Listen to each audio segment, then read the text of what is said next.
Thank you. All right, let's try this again. All right, can you all see my screen? Yeah. Perfect. All right.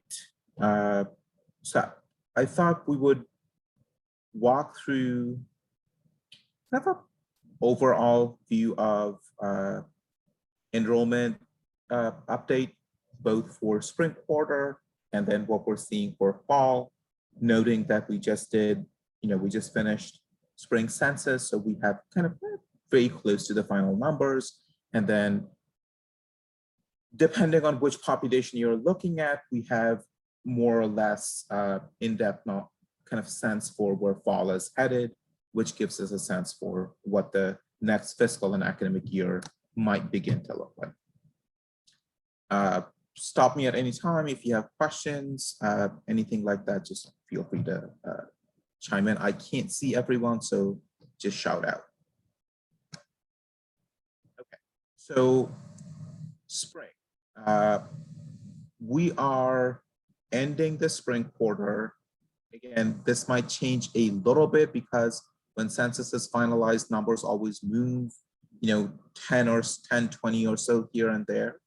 But roughly, we're ending spring census with a total university headcount, so everyone combined, of 19,012, which is, so we had budgeted for 19,597, so we're ending at 97% of the budgeted goal.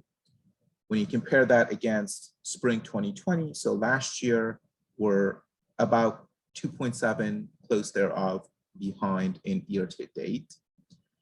Just as a point to note, that what we budgeted for spring 2021 headcount wise was already 3.5% lower than spring 2020. This was when I pulled this data on April 14th, we had, almost a week left to census. So at that point, we needed, in order to make budget, we needed 154 additional undergraduate enrollment, 431 grad enrollment to make, to hit budget. Here's how that breaks down between each of the colleges. So you have your college and then undergraduate and graduate and total. Business and CDM obviously carries the largest volume of enrollment at DePaul. So it is not surprising to see that those are the areas where we're carrying the biggest sort of negative delta because just based on the volume. There were a couple of standout kind of winners though. So for instance, one of the couple of ones I would point out is education actually ended up ahead of their budgeted goal in both graduate and undergraduate, and science and health. Science and health, even though volume-wise, it's not as high as business or CDM, it's a fairly significant volume. But given their volume, they also ended up ahead, which is a really good thing. So approximately, it looks like relative to what was our budget, we will end up anywhere between 585 and probably 550 or so behind in overall enrollment. Obviously, that has a financial effect when it comes to the university's budget and so forth for the fiscal year that we're about to end in June, at the end of June. So roughly speaking, this decline in headcount, roughly speaking, that amounts to about $7.4 million in net tuition revenue difference between what was budgeted and what is actual.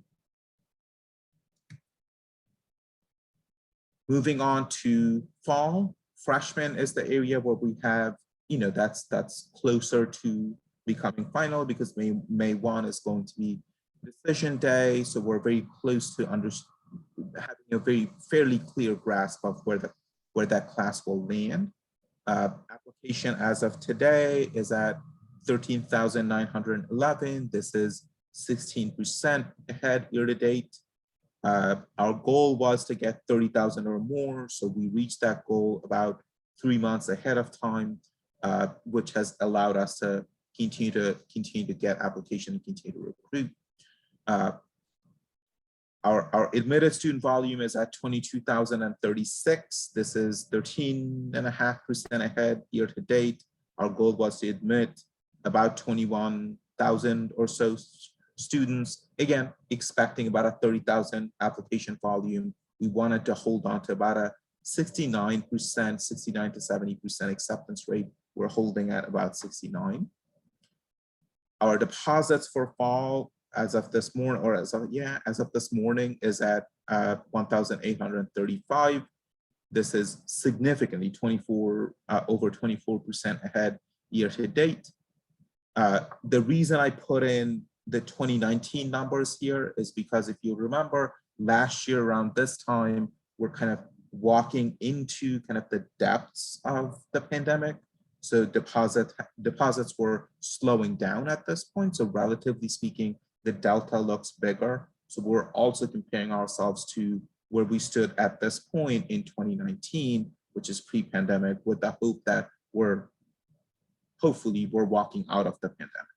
But in that comparison too, we are ahead, but not by that much. It's 42 students in deposits that we are ahead, which are all good signs. Just as a matter of context, so we use for freshman application, we use the Common App. What Common App is reporting is that schools of our size are seeing about 10 to 12% application growth. That doesn't necessarily mean more students are applying. It just means more students are applying to more schools. So we're not significantly out of line, but it is good that we're ahead by this much in application and definitely with deposits. This is kind of how one view of how we kind of track deposits.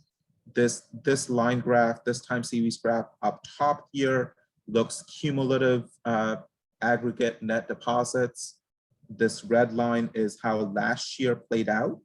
So we had kind of a May 1 peak and then a June 1 peak, and then it flattened, and then we lost deposits to melt. This gray line is what 2019 looked like, so a very clear May 1 peak, and that was it. We anticipate this green line is our goal line this year. We anticipate that it will land somewhere in the middle, and this blue line is what we're tracking right now. This time series below, right here, tracks day over day deposit activity, red line being last year, blue line being this year. And again, the reason we're ahead is in this past about a 2-week period, we have overperformed last year almost every day, which is a really good thing. It means we have good momentum. That's what we want to continue. Geographically speaking, we continue to be concerned about the after effects of the pandemic, because even though we have made really great progress nationally speaking with vaccination and so forth, it's still kind of an evolving situation. So while we are definitely interested and we want to make sure that our out-of-state presence grows, that also kind of introduces a risk in the situation, because when you're thinking about out-of-state students, international students, their mobility may be compromised depending on how the pandemic plays out. So we're holding, relatively speaking, stable. Out-of-state is this blue area here. Compared to 2020, we have had some growth, but this growth is coming from, we focused in on the neighboring states where we expect that the risk is going to be a little bit less compared to out-of-state where you have to come from a significant distance away. Give you a sense for graduate and transfer, again, significant part of our funnel. Graduate applications are, I think this is a little bit further ahead. And again, this is a few days old. 4,319, 29% ahead year to date. Again, very, very good place to be. The points of risk there is a good portion of this growth comes from international applications, which, as you know, you may know, in CDM and business, we at the graduate level, we do attract international applications quite a bit. Again, that introduces a risk because we don't know how international mobility is going to play out for this fall fully yet. Again, in science and health, we're seeing significant growth. Transfer application is 2850, 3% behind year to date. What we're seeing is our applications from our traditional feeder community colleges are at a really good point. We're actually seeing some growth there, but applications from other four-year institutions, which also produces a good amount of enrollment, those are significantly down. So this is kind of what it looks like, applications broken out by each of the colleges. This blue line is where we stand right now. This red bar is year to date, so last year, and this kind of salmon color bar is where the year ended last year. So just to give you a sense for how much ground there is to cover for graduate between now and the end of the cycle. You can see business has the most ground to cover. CDM has made really good progress. And this is what I was mentioning about science and health, where science and health stands today is actually significantly ahead of their final count of applications last year.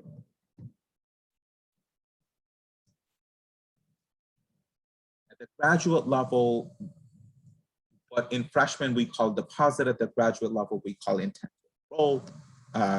Again, you see a fairly similar pattern. Again, business carries in fall, especially business carries most of the volume, then CDM and so forth. Business has the most ground to cover. Good thing is we're slightly ahead year to date, but there's a long way to go for business. Again, in science and health, we're seeing good progress and not as much ground to cover. So we're expecting that this might actually exceed last year's numbers. Moving on to transfers, did not break it out by college, becomes too small of a population. Just want to give you a sense for applications, admits, and intent to enroll. As I was saying before, we're about 3% behind in application, but we are actually ahead in admits.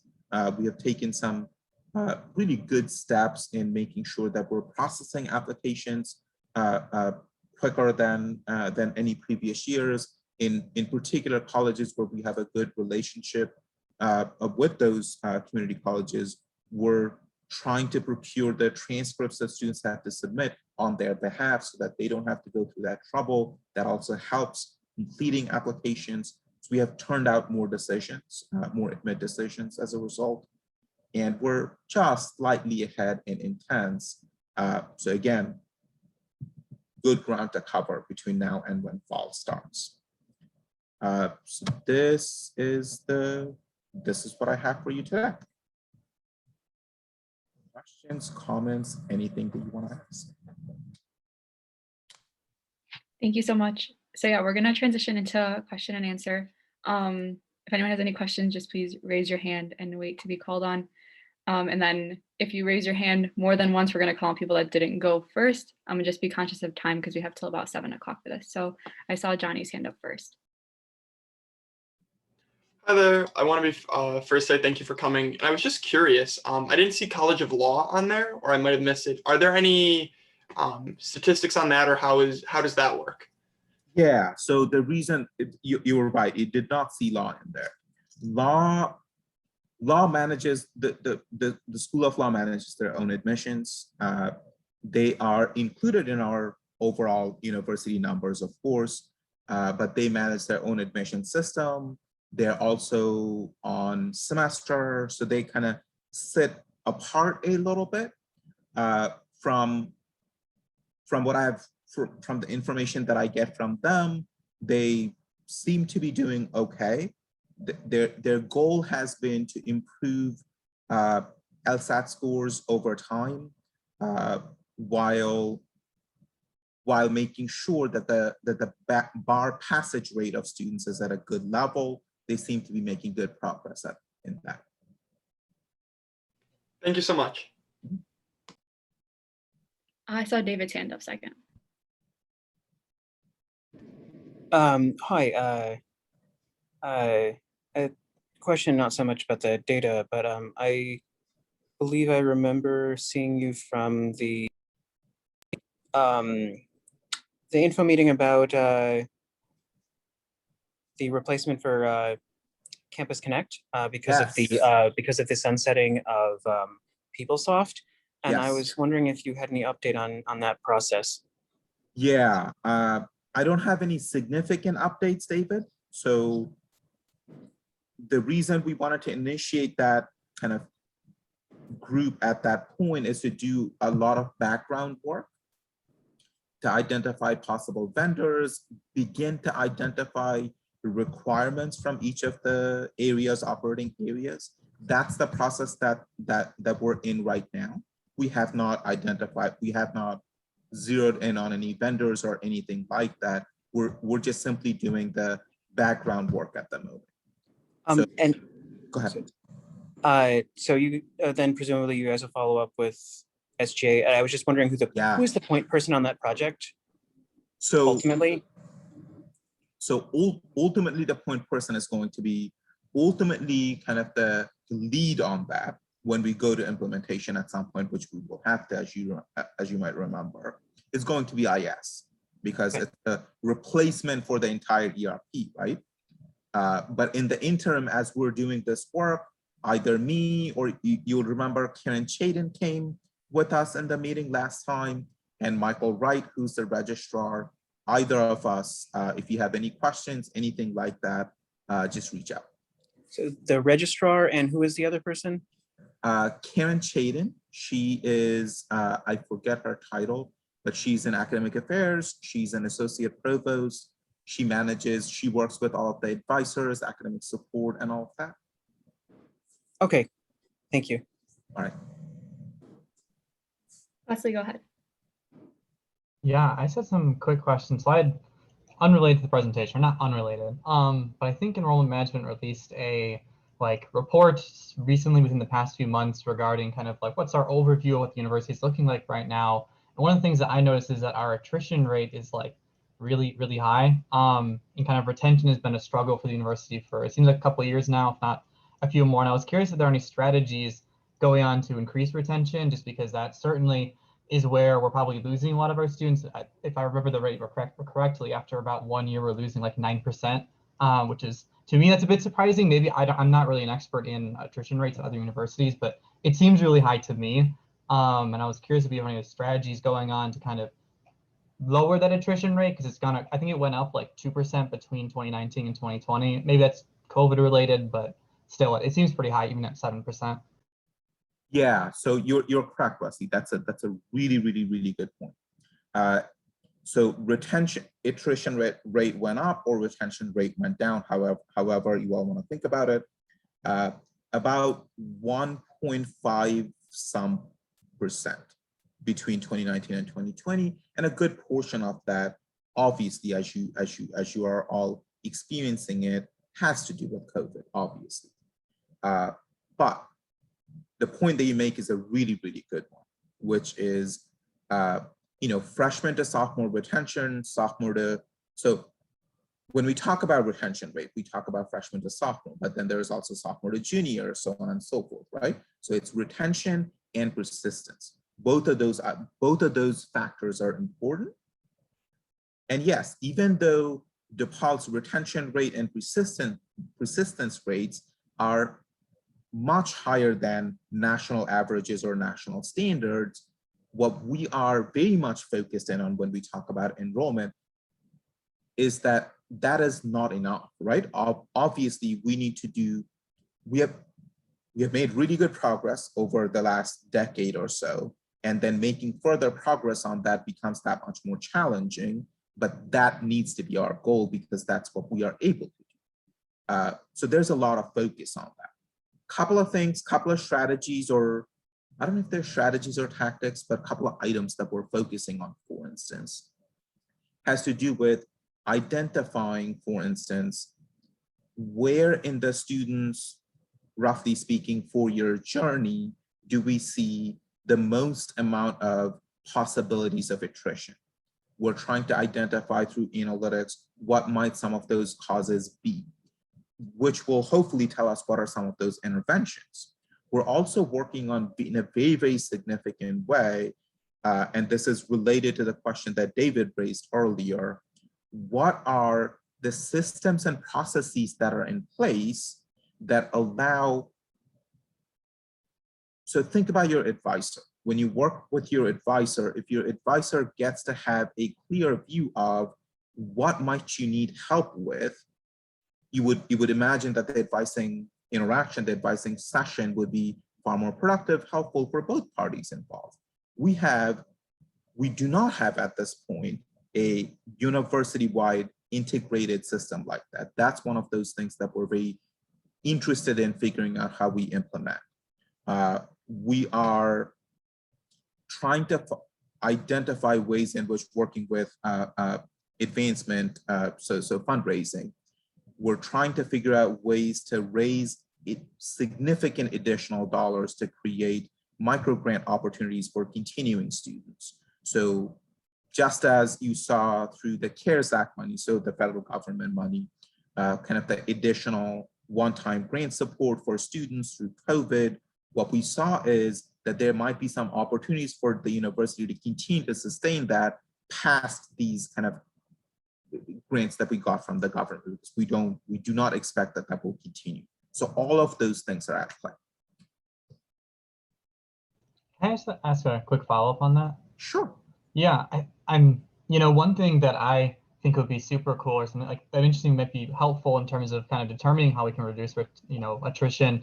I don't know if something enrollment management does, but like, do you do like any like student focus groups? Perhaps you want to do with SGA where like we can kind of give you, because we have a good feel, we represent all the different students at DePaul in terms of, hey, here's things why people are leaving. Obviously, when people leave, it's not like, sometimes they fall out of our network of people we talk to, but like, either even just gripes that I might have as a student going this, if it was put to the extreme, I might be transferring out. Is that something that we've kind of looked into in terms of doing focus groups or like what are, because I don't know, you weren't very clear with like what does this data look like? I would just, ask more specifics on that. Yeah, so there's some work that has been done. There's some survey work of students that institutional research has conducted, but there's a lot more to be done. Here's where student retention and attrition, that level of work becomes complex because it is not enrollment management. It can't be just enrollment management because the experience that you have at the university has so many factors to it. So it involves academic affairs, it involves student affairs, it involves so many other areas. So it's really collaborative work, which also makes it complex and sometimes slow moving work. That's the rhythm that we're trying to identify so that we can pick up the pace on it. But yeah, I would love to be able to come back to you guys in kind of picking your brain on some of those things. Cool. Keith, go ahead. Hey, I just wanted to know if you could speak to the effort as it regards to the African American population, because as if I'm not mistaken, I believe in fall 2020, the total racial composition of undergraduate students was about 7.9%, and obviously that's pretty low. So I just wanted to know if you could speak to those efforts. Yeah, no, happy to. One of the significant factors that we see especially at the freshman level, because transfer looks a little bit different, is that we're challenged by what we call in our work yield rate of African American students. So what that means is this: it's not as though relative to the total volume, our application from African-American students is significantly lower. So that's not necessarily the issue. Noting that we admit, close to 69, 70%, as you saw, of students. So it's not as though we're admitting African-American students at a, relatively speaking, lower volume. Where the difference happens is in two steps. One is, once admitted, the proportion of admitted students that enroll for African-American students is much lower than the average population. And then the second complicating factor is even the students who deposit, so they yield, they deposit, we have a slightly higher rate of melt for African-American students. One of the things that we identified from last year is kind of the effect of kind of the conjunction of scholarshiping and yield, particularly for African-American students. So the step that we took for 2021 is normally what four-year institutions do is they provide merit scholarship. No, I'm not talking about need-based scholarship, need-based grant, but merit scholarship as a factor, as a combination of standardized tests, so SAT or ACT, and GPA, high school performance over at least 4 years or so, that kind of a way. So DePaul has been test optional for a while. What we did very, very aggressively in 2021 is we actually, in our scholarshiping mechanism, we pulled out the effect of standardized test rules. So at this point for fall 2021, what really matters in determining scholarships is your high school GPA, your high school performance, and kind of the classes that you have taken in high school and some of those factors. And we did this because we saw that removing the factor of standardized test score might help us create more equity in academic preparation, race, ethnicity, and the scholarship dollars that are going to students. So this is the first time that DePaul entirely pulled out standardized test scores and scholarshiping. We're hoping that as a result of that, we're going to see differences in upward changes in scholarshiping for fall 2021, and that might have a positive effect on people. So this is a step that we have taken, and we're going to see how that plays out this year. There's a lot more to it. It also has to do with kind of early pipeline building. How early are we establishing relationship with feeder high schools? A lot more work needs to be done in that area. Thank you. Okay, I saw Cindy's hand and then Jocelyn's hand. I believe Jocelyn's hand was up before mine, so she can go first.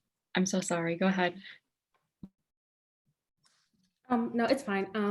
I was just gonna ask a follow-up question because you said that that working with like cross-functional like departments like academic affairs and like student affairs is really like a complex, like slow process.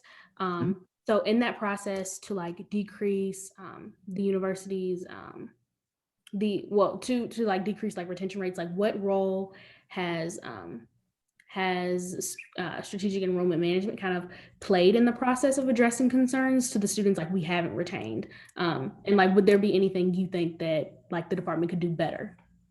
Yeah. So especially when we're talking about student retention or attrition, one of the most significant roles that enrollment management plays is how we're recruiting students, right?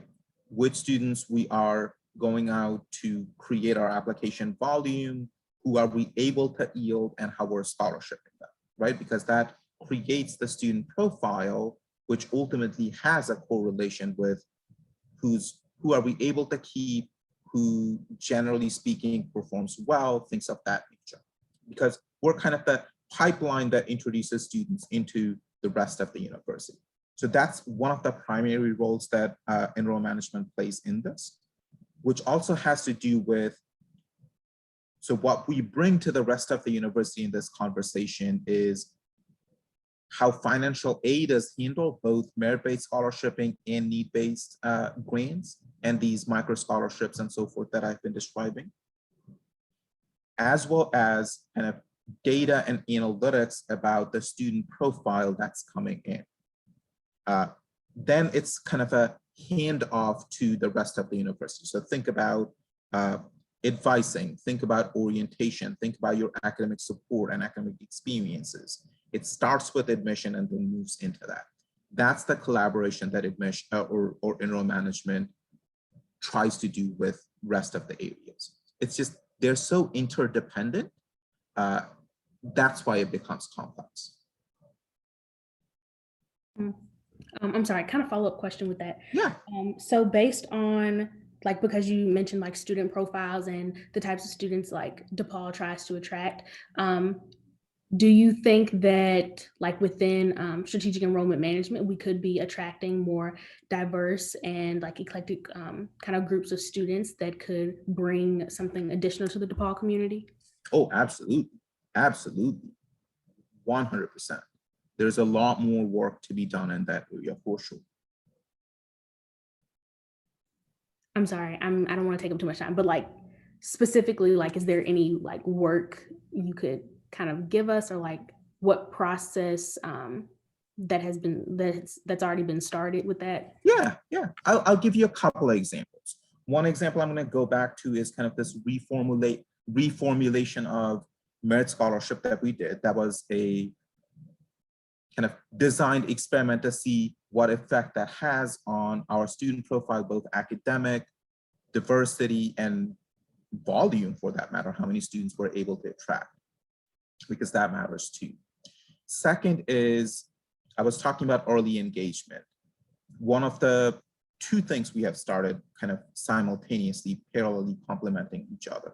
One is recruiting in collaboration, conjunction with CBOs, community-based organizations. So think about a local church, think about a community-based organization where their focus is college access.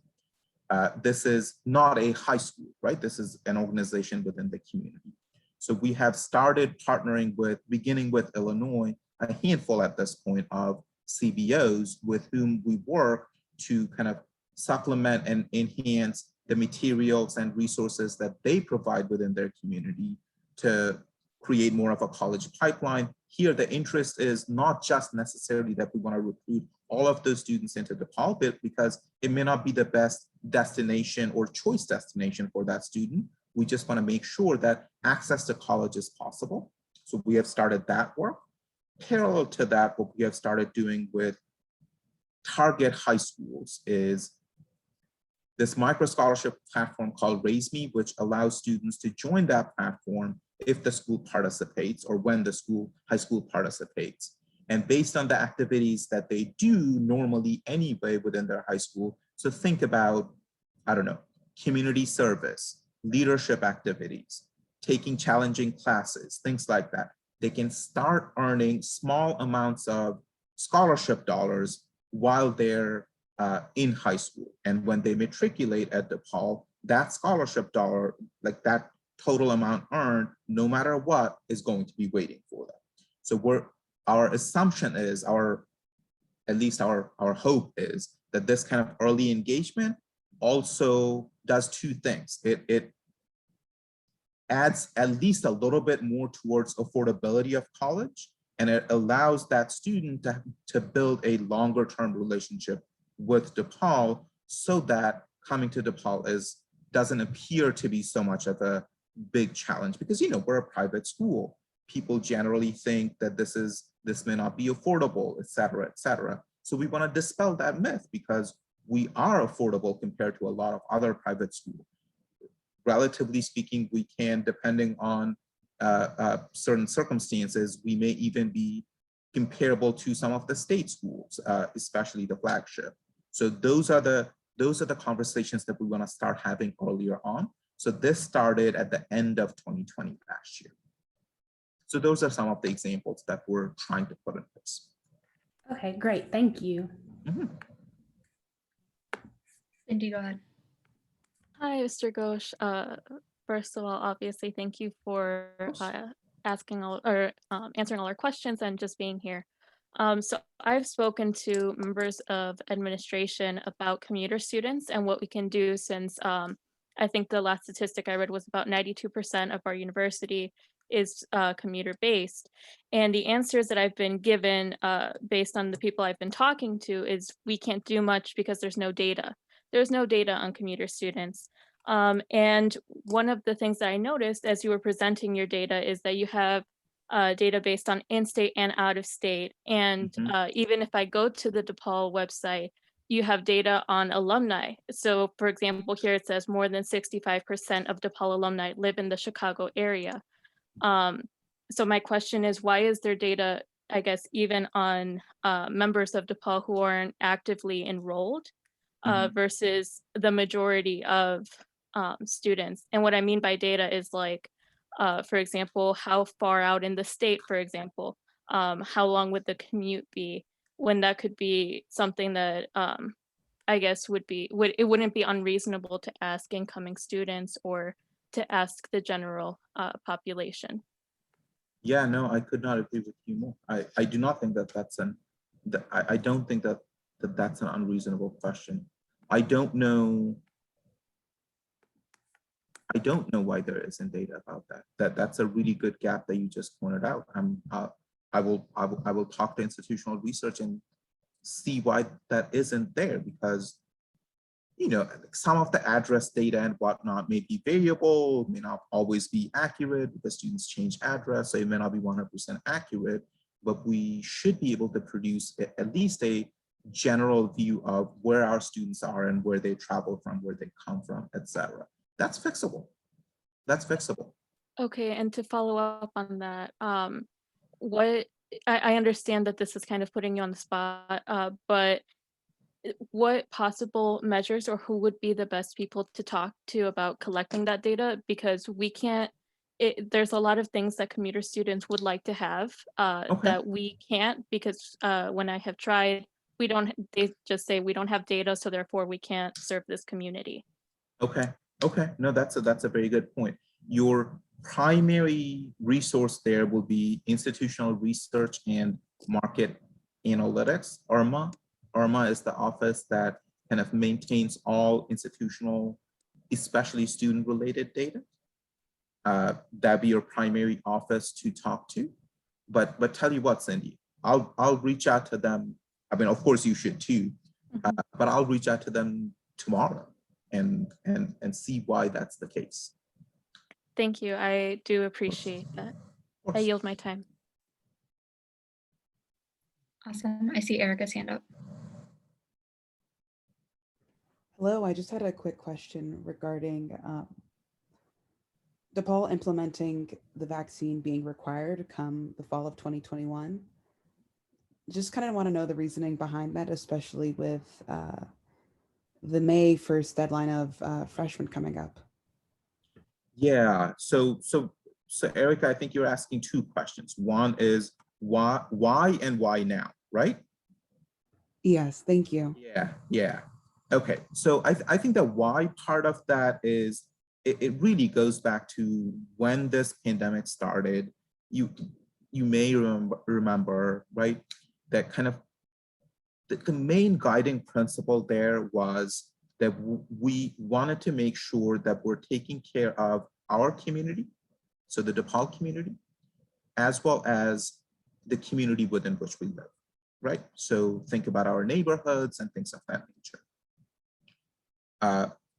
So while obviously I'm not a scientist, right? So I'm not going to pretend to be one, but I follow what the guidelines are from scientists at the city level, state level, national level, what have you.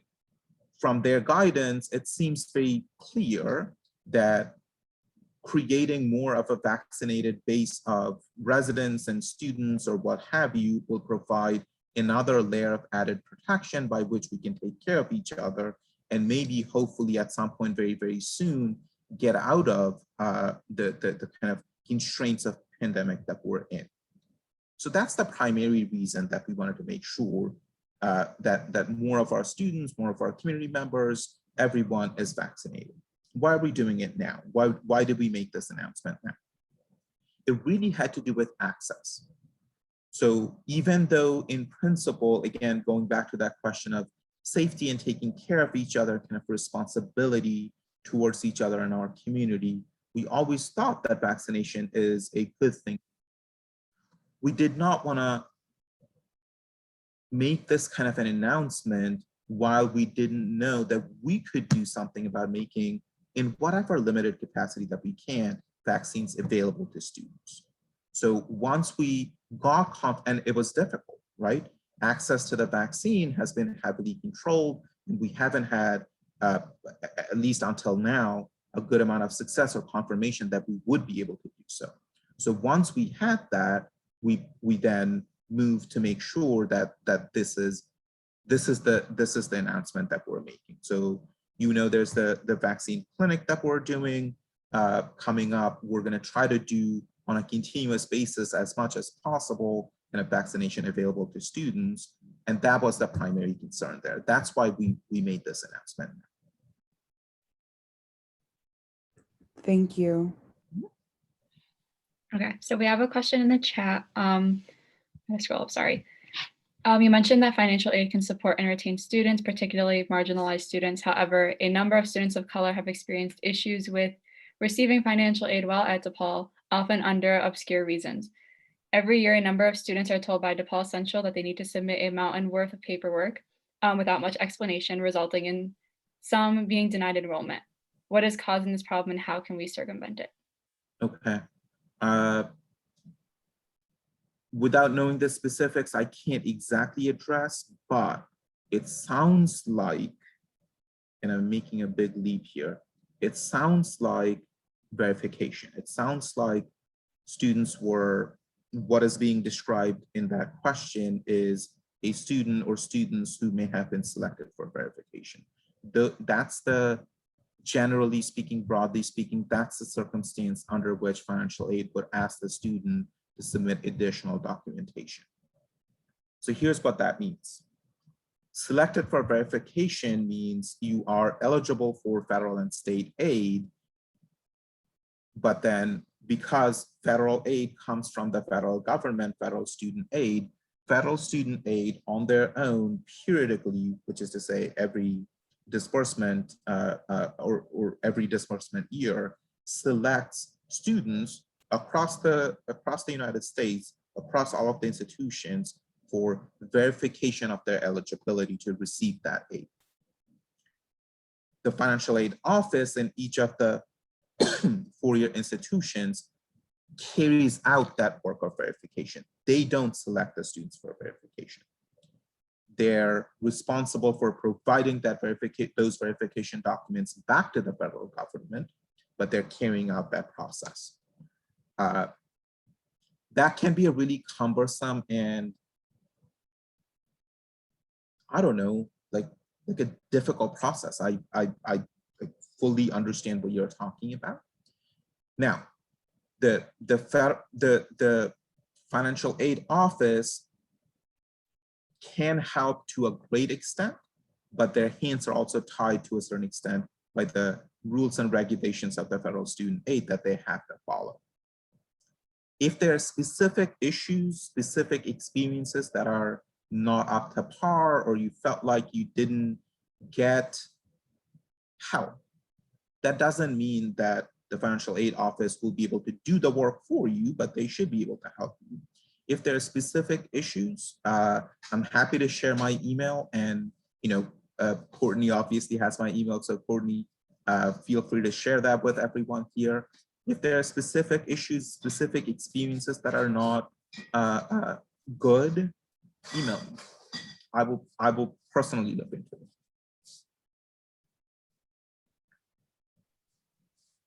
Awesome. I think, yeah, it was mainly just how can it be an easier process. I don't know, Yeah. specific. Yeah. Wafa, unfortunately, if I'm reading this correctly, right? If this is about verification, the process is entirely dictated by the federal government processes. So the documents that they want the student to submit are the documents that they want the student to submit. Now, again, our role in this, financial aid's role in this, is to make that process as supported as possible. They can't remove those requirements or do anything about those requirements. They can only try to help you as much as they can. And again, I'm making an assumption here that we're talking about selected for verification. Thank you. I know Wesley, David, your hands are up. I do have a question before we go on. I was just wondering if there are any plans to count Middle Eastern / North African students in DePaul's enrollment data. I know something I've been trying to work on this year is getting that category in our applications. I was just wondering if there's an update on that. Yeah. So, you know, Dr. Ghanem and you have been communicating, and she looped me in on that. We looked through the application process. We worked with our general counsel's office. What we're working on right now is trying to build a mechanism by which after a student is either admitted or enrolled, we don't have final decision on that, final guidance on that yet, that they're allowed a form through essentially Campus Connect, not the application, Campus Connect, through which they can share that identification, and that would be noted in the PeopleSoft records rather than the admissions records. I know this is a little kind of wonky difference, but in legal matters, from the guidance that we have received, it matters. So that's the part that we're working on right now, to identify which part of the admissions process, so either after admit or after confirmation, when can we collect that information and where will that be stored and how will that be reported? Surprisingly, all of those things matter in the legal world. So that's the guidance that we're working under to identify where we can introduce them. I would expect that after this, so we're probably second week of May is when we would be able to really focus in on that, because a lot of focus right now is on vaccine data collection and kind of the freshman class enrollment, all of those things. So we did some prep work for this. I'm expecting that at that point, we'll be able to pick that up again. Cool, thank you so much. Wesley, go ahead. Yeah, I had another question that was unrelated to my last one, about retention. This one, I want to be sort of frank. Obviously, enrollment management is designed as kind of a good lever for the university to make money. We charge tuition. Obviously, we're a tuition-dependent school. But I was curious about certain things that enrollment management has a part in that kind of go against the university's mission and kind of in sake of money or chasing money down. One thing in particular, students, and I'm sure you've probably this is on your radar, you've heard about it before, students caring about it, is the FOP discount that we give. Obviously, that is not just enrollment management's discretion in that cohort, but it's obviously a big part. And it's not just that, but there are other things like partnering with, say, Raytheon to hold. We are kind of partners with them to kind of promote our cyber defense or cybersecurity major, which is one of the best of the nation, obviously. But like relationships like that with companies or different institutions or systems that kind of promote violence in some ways, like Raytheon is literally a defense contractor. They are selling guns. That's not a peaceful solution. Those things are kind of against DePaul's mission. I'm curious if, there's kind of anything being done with that, if that's something that's been going around, if there are considerations of ending kind of relationships we have with, for lack of a better term, problematic institutions or kind of structures like Raytheon, like the FOP, and if there's any update on that, at least from an enrollment management side. Yeah. Wesley, you'll be surprised that enrollment management actually doesn't get the final say on any of this, because, and you pointed this out, right? That it ultimately, enrollment management is kind of an operational part of the university, right? Some of these decisions are, again, just like with retention and attrition, complex multi-partner decisions. So academic colleges play a role in this. Business affairs plays a role in this. Multiple areas weigh in on making these decisions, but these are by no means enrollment management's decisions. Enrollment management's work really comes Like if you strip everything down, enrollment management's job is to represent kind of the portfolio of the university, what we have to offer to the external world, and making the process of students coming into this university as smooth as possible. If you strip everything down, that's what enrollment management does. We are kind of the front-facing side of the university. And then, as I was saying before, at some point, we do a handoff. We have obviously, because we're a kind of, a collaborative university, we have a seat at the table, but by no means do we have final say in this. These are really good, important conversations to have as a university, but these are conversations to have at a collective basis in which, voices like yourself, voices like all of you should continue to play an important role, but no office individually, no individual singularly can or does dictate these directions.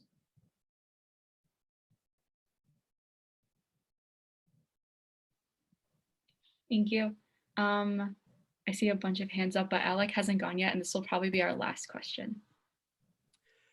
Yeah, hi. I just wanted to circle back to a question about the tuition discount with the Fraternal Order of Police. I got an email from President Esteban with a bunch of people who signed on to it, in which he says, quote, "We pray, yes, and we commit to action to help advance this much needed change." That email was all about the verdict that was reached in the George Floyd trial. But I'm hearing a lot from DePaul, and especially from a DePaul administration, about all this stuff for immediate action and real change and all this stuff. Yet in enrollment, we still continue to give this discount to police officers and within that relationship with the Fraternal Order of Police. So I'm wondering, within that kind of Vincentian spirit that we love to claim so much, why do we then still continue to give a discount to police officers when it's clear that, and from what I've heard from DePaul administration, something needs to be done? Why isn't anything being done on that? So let me address two parts of your question. One is why we do the discount and kind of the logic behind it and what is being done. I wouldn't say that there isn't anything being done, because I think collectively raising our voice in the way that is appropriate for a university is the role that we can play. And I think the university as a whole is continuing to try to do that. On the discount side, the way in which, at least from our perspective, we look at this is that these are ultimately individual students, right? So just as we have kind of corporate partner relationships, right? So let's say a corporation that is in a kind of agreement with us from where we get, a certain number of students. In order to induce their enrollment, we provide that corporation, we provide those students individually this discount. The individual police officers who enroll in this cohort of the programs that are under that, we consider them individual students, and therefore we extend them this scholarship benefit. So from the scholarship logic, that is simply the case, that these are individual students who, just like any other student who has that benefit, is afforded that benefit. That's simply the logic on the scholarship side. Right, but when police officers, what we're talking about and what this email gets at is that there are systemic issues. And what we're talking about is the systemic issue of not only racism, and you talked about, the stuff that we're doing to collectively raise our voices. It's been a good year now since a lot of this has been in the mainstream. I don't really know what DePaul's done besides that. The Black Student Union and SGA last year, we signed on to a statement for a bunch of policy positions that DePaul could take. None of those have been enacted. This is a really, really small thing. And this email is directly getting at what I'm saying, which is that the time for kind of like yes, let's raise our voices, let's do this, yes, that's really important. That was great for a couple months, maybe not even great then. But what this email is getting at is that we need to do something now. So what are we doing right now? Why are we still continuing to support a racist system of policing, which we agree on is racist? Why are we then still continuing to feed into that system? Why don't we just stop it? Again, those are good. Those are really good points that I take.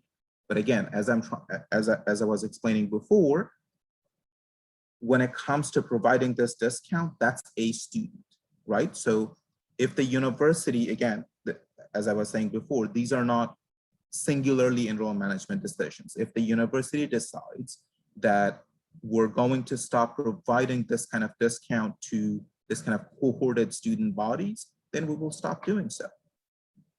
So those are the conversations that we will continue to have. Unfortunately, I don't know that there is an immediate black and white answer to this, because the other side of this is there are other individual students that also enjoy this kind of benefit. Right, but students, like police officers, are more than welcome to come, but then why are we encouraging them to come as police officers, as members of this system that needs systemic reform and needs systemic change? Why are we inviting those members from that system into our system because they work for that system? It's not just, oh yeah, well we can't, if someone puts police officer on their resume or on their application, we're not going to admit them.